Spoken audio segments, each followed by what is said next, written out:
Before I begin our close of today's hearing, I do want to take a moment to respond to the statistics on the number of people who qualify for asylum. We've heard a lot of different numbers today, but I want to enter into the record data from EOIR that shows that in fiscal year 2022 and 2023, immigration judges granted asylum in actually more than 40% of cases. And I also just want to reaffirm the bedrock principle of due process and the fact that seeking asylum is legal under the law. Not automatically granted, but it is lawful to seek asylum. Also, everyone who comes to claim asylum deserves a fair shot to prove whether they qualify under the laws, including safe third country provisions. However, the only country with which the U.S. has a safe third agreement currently is Canada.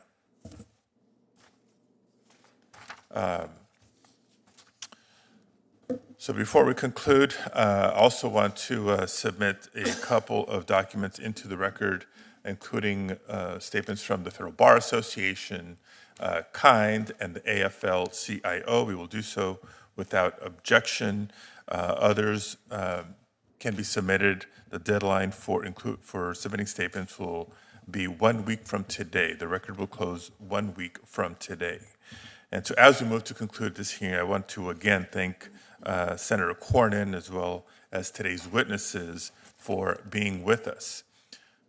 Did you have any closing statements here before I? Okay, so the testimony heard today paints a picture of an immigration court system that is at risk of failing both the non-citizens in removal proceedings as well as the American people.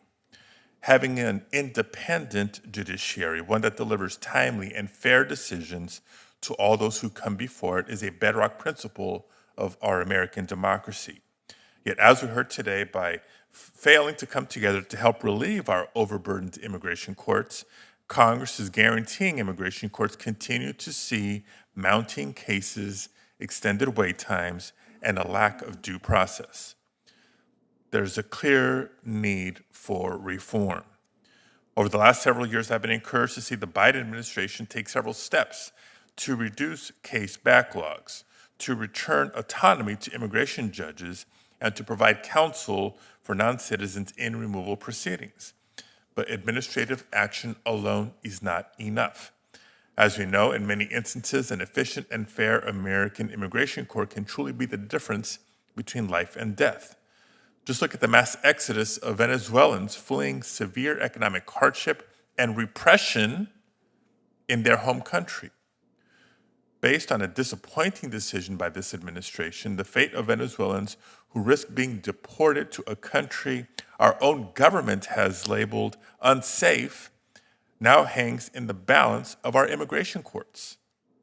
It's our moral responsibility to give these courts the resources that they need. But to begin with, it's clear that fixations on solely our southern border won't solve our problems. Yes, it's part of the overall process, but that alone will not solve our problems.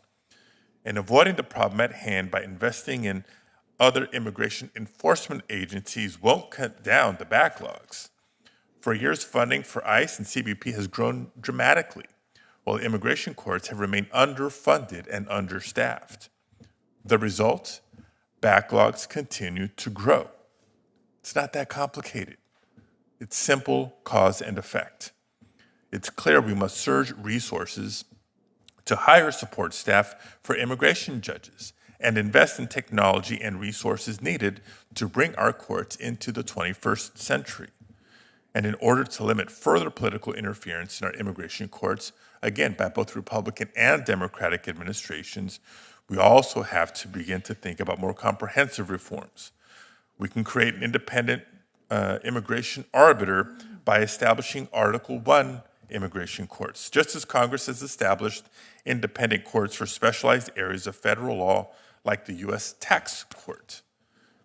And finally, we cannot have a truly fair immigration court system until every respondent has a right to legal representation.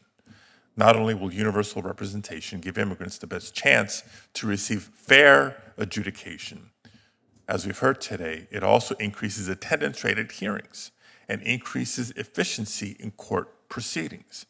And it's the right thing to do. Now, I don't suggest that any of this will be easy. Years' worth of inaction in Congress has created the uphill battle before us. But preserving those inherently American principles of fairness, timeliness, and independence in our court systems relies on our ability to come together, Republicans and Democrats, to improve this system for everyone.